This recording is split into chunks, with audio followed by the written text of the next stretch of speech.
Good morning, good afternoon, good evening.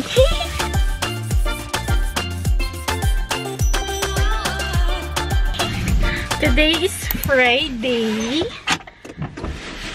It's already 11:25. Sobrang tagal kong hindi nag-vlog. After a month, I think I'm on my way dahil susunduin ko si Nico. Nakalimutan ko ang aking salamin. I need to get my salamin pala. Wait lang. Kunin ko lang salamin ko.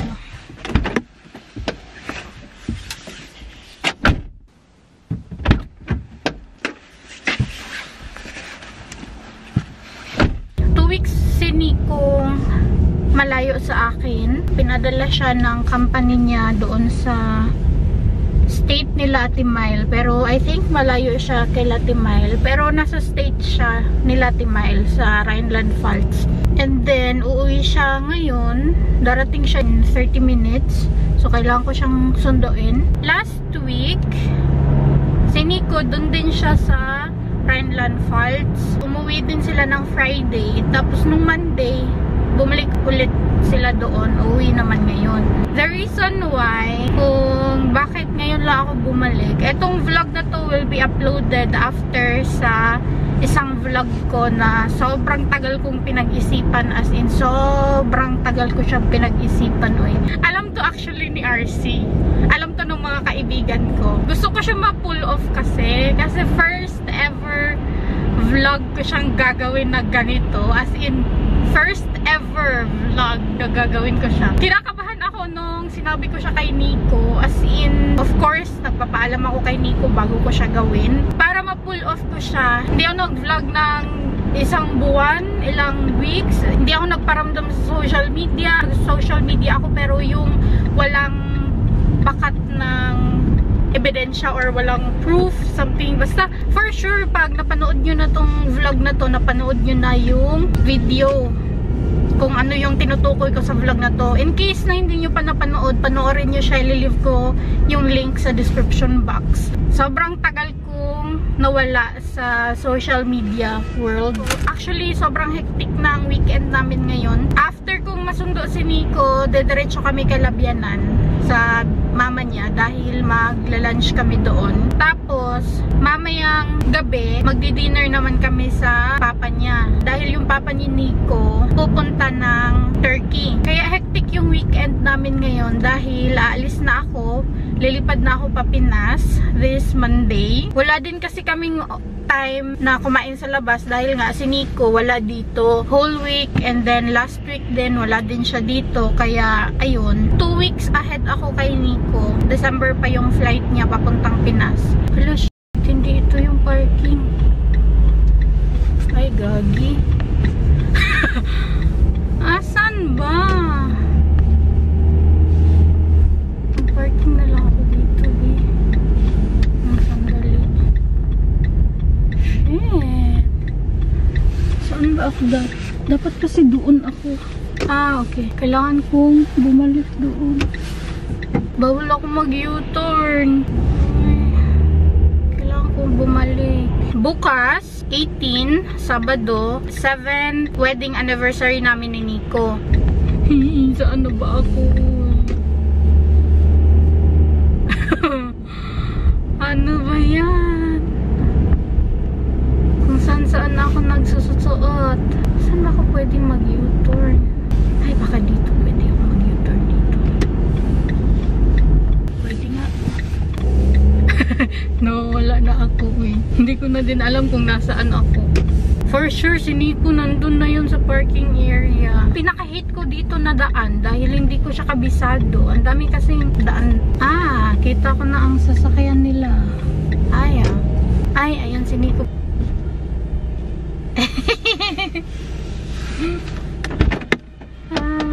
Hi. Liebe dich. Liebe dich auch. Nandito na siya. Malapit lang dito yung mama ni Nico, kaya dito siya nagpa-drop off ng kanyang mga kasamahan. Perfektes Timing. Ich habe euren Auto da gesehen. Ach so? Da vorne. Ach. Ah, okay. Ich war dort, weil ich falsch abgebogen bin. Say hi, mein Schatz. Hi. Endlich wieder da. Yeah. Papa-reserve siya ngayon ng table. Gusto ko sana doon sa Rathskeller dahil gusto ko kumain ng steak before my flight. Kasi matagal-tagal din akong hindi makakakain ng steak. Since puno yung Rathskeller, doon na lang kami sa Thai restaurant. Sobrang tagal na din namin hindi nakakapag-Thai restaurant. When was the last time that we went there? Last year? Ja. Last year, no? Ja. Ich glaube, wir waren dieses Jahr noch kein einziges Mal, weil der Paul mag es ja nicht. Last year pa pala talaga. Nakakapag-Thai naman kaming dalawa, pero hindi doon sa restaurant na yon. Meron kaming bagong na-discover na food truck na Thai, tapos sobrang bet na bet namin ni Nico. Kaya hindi na kami nakakapunta ng Thai. Tapos yung kapatid ni Nico, hindi din siya fan ng Thai food. Nandito na kami. Sobrang lamig. Pasensyaan nyo na gamit ko itong old camera ko. Kasi yung G7X, nilagay ko na sa luggage. Pinak ko na siya. Kaya makikita nyo na yung totoo kong kulay, hindi na maputi. Kasi doon sa G7X, sobrang puti ko doon. Ito na kami. Hallo. Tapos na kami kilabianan at dito kami sa may MediaMarkt. Sasaglit lang kami dito dahil bibili kami ng charger para sa cellphone ko at sa cellphone niya. Meron na kami tag-iisa pero in case lang masira kaya bibili na lang kami dito tapos dadalhin ko siya sa Pinas. Excited na ako Sasaglit din kami dito sa may Decathlon. Papasok kami dito dahil titingin si Nico ng something pang hunt. Nandito na kami. At ito yung aming view. Wala pa kasi yung papa ni Nico kaya nakapag-vlog ako. So, dito na kami sa bahay. Pagpasensyahan nyo na kung meron akong mga tinga-tinga dyan. Bibilisan ko lang tong video. Nagpa-adjust ako ng relo. Kasi itong relo na to, sa lola ni Nico, yung pumanaw na lola. Tapos gusto ko siyang suotin sa Pinas. Kaya nagpa-adjust ako sa papa ni Nico dahil meron siyang gamit na pang-pa-adjust dito. After namin kumain, pumunta kami sa bahay ng papa ni Nico. Papakita ko lang sa inyo saglit kung ano yung mga napamili namin. Diba sa Decathlon, sumaglit kami sa Decathlon para tumingin ng mga pang-hunt ni Nico. Ang ending, ako yung merong nahanap, si Nico wale. So ako, nakahanap ako ng mga pang-swimming. Nakakapag-bikini ako na top, pero ayoko yung panty lang. As in, hindi ako comfortable doon. Gusto ko short. Meron akong nakita na ganito. Tingnan nyo. Sa totoo lang, hindi ako komportable na nagsusuot ng mga sexing damit na ako lang. Nakakapagsuot ako ng mga sexing damit pag kasama ko si Nico. Meron na siyang kasamang panty sa ilalim. Tapos, skirt siya. Ang ganda niya. Para siyang pang tennis. Something. Basta maganda siya. Tapos, meron na din siyang konting foam. Dadalhin ko to sa Pinas. Tapos, ito yung sobrang bet na bet ko. Maganda yung kulay niya. Basta maganda siya. Tingnan nyo. Ang cute. Built-in na yung short niya. O, parang nakaganyan siya. O. Ayan. Meron na siyang short. Kung ayaw mong makita yung bilbil mo, pwede kang magsuot ng ganyan. Sobrang ganda din niya. Sinukat ko to doon. Then, may nahanap akong short. Nag-iisa lang to siya. Feeling ko panlalaki to siya. Pero, nag-iisa na lang siya. Kaya kinuha ko. Ayan, short.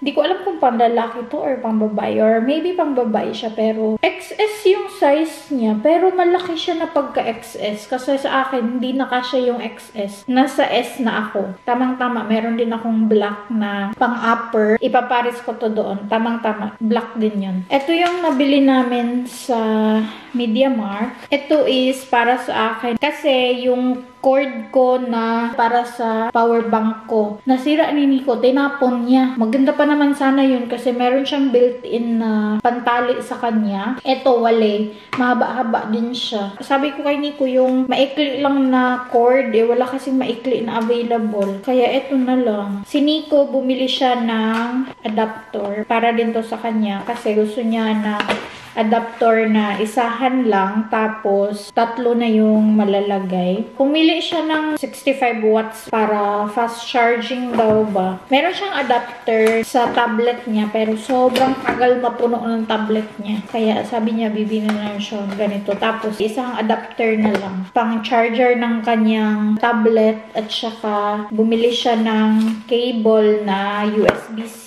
para sa cellphone niya naman. Kasi yung cellphone ni Nico is ganito siya. Hindi ko alam kung anong tawag nito. Basta pang iPhone. Siya yung gumagamit ng iPhone 8 ko. Tapos, ito siya ilalagay. Tapos, yung charger ng kanyang tablet is USB. So, meron siyang saksakan ng USB. Tapos, isang charger. Tapos, meron pang isa dito. 2 USB-C. Tapos, isang USB. Yun lang yung napamili namin. Tapos, nakatanggap ako ng 2 sobre. Sa mga hindi pa nakakaalam, pag sobre ang ibibigay sa'yo dito, meron yan siyang laman na pera. Ayan, 2 sobre. Christmas gift ng aking biyanan na lalaki, tapos Christmas gift ng aking biyanan na babae. Thank you so much! Meron akong pang Christmas. Secured na yung pang Christmas prices namin. Kasi magpa-program kami sa Christmas namin soon. Wala akong binudget para sa mga prices since meron ko natanggap, which is good. Ibang prices ko to. So, yun lang. See you tomorrow. Today is the next day and it's November 18. It's our wedding anniversary. 7th wedding anniversary namin ni Nico. Happy anniversary! Happy anniversary! Pupunta na kami ngayon sa ramen restaurant kasi every time na mag-anniversary kami ni Nico, doon talaga kami kumakain sa ramen restaurant. Nice na kami. Hi, Michael! Hi, hast du einen Autoschlüssel? Yeah. Andito na kami sa city. Nagmamadali kami dahil 5 minutes na kaming late sa aming reservation. Baka kasi ibigay nila yung table namin. Hindi na kami makakapasok. Kasi pag afternoon, mga weekend, fully booked. So, minabuti namin na magpa-reserve. Hopefully, hindi nila yun bibigay sa iba. Pasensyaan nyo na kung medyo shaky yung ating video. Wala akong tripod na dala.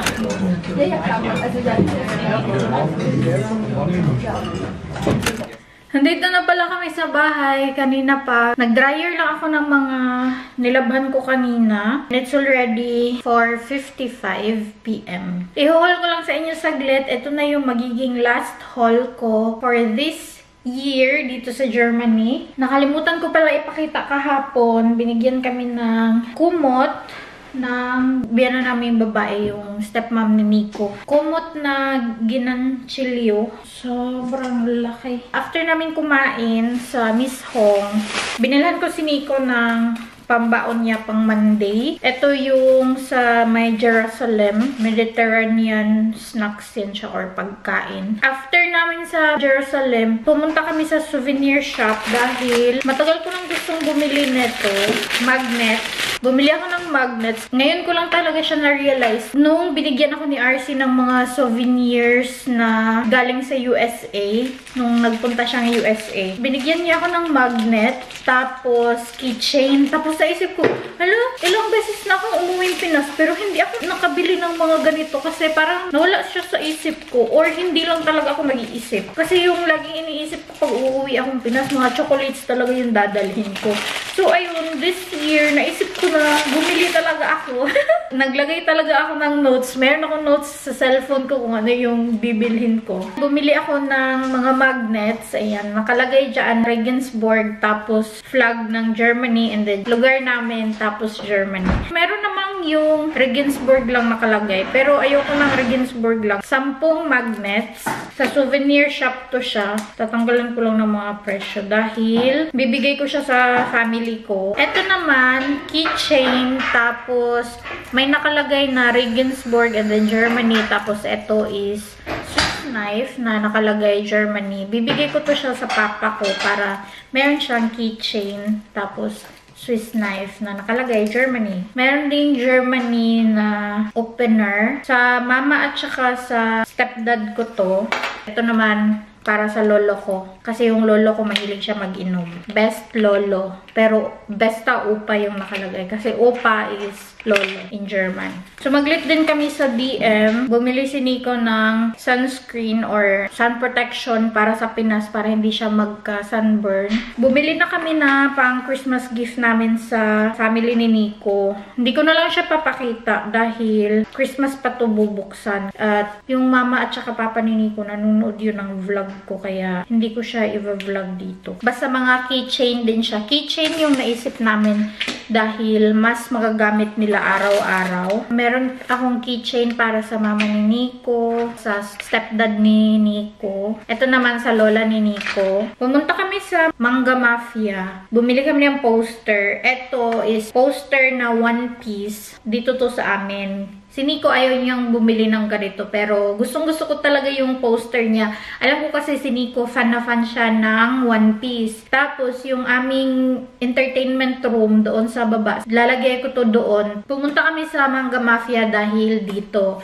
Pang-gift namin to sa best friend ni Nico kasi nga wala kami dito Christmas. So, birthday gift namin to sa kanya. Ibabalot ko to lahat ngayon para bukas mabigay na namin sa kanila. Yung queuehin niya kasi matagal na namin siyang nabilhan. Bumili ako ng sibuyas dahil maglulumpia ako ngayon para kay Nico. Last lumpia na lulutuin ko para sa kanya dahil meron pa kaming lumpia wrapper dyan. Eto sa Edeka to. Pumunta kasi ako ng train station dahil bumili ako ng milk tea doon. Pang last na milk tea ko dito sa Germany. Kasi paborito ko yung milk tea nila doon. So maglit kami doon tapos merong supermarket doon, Edeka. So eto bumili ako ng sibuyas, carrots, dahon ng sibuyas, and then bawang. Konti lang yung binili ko dahil si Nico next week hindi din siya dito sa bahay. Wala siya the whole week dahil mag-work siya sa laing lugar. Ito pala, sausage bigay to sa amin ng papa at stepmom ni Nico. Ito, oil para sa lumpia. After namin sa Edeka, nagpatang kami tapos sumaglit ako sa may pharmacy dahil bumili ako ng folic acid ko. Ayan, 2 para dalhin ko sa Pinas. Bumili ako ng sunstick. Nakita ko to kay RC. Bumili na din ako neto. Last but not the least,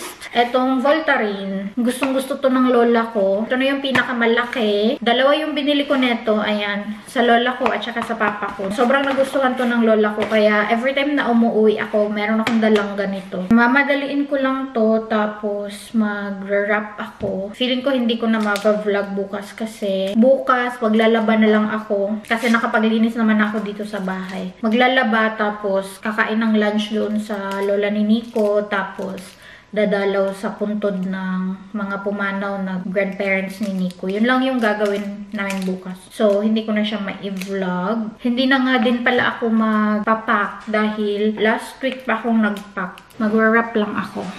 Ito na siya. Ito na finished product. Ito yung sa tiyuhin ni Nico. Ito naman sa kanyang lola. Ayan, ang cute.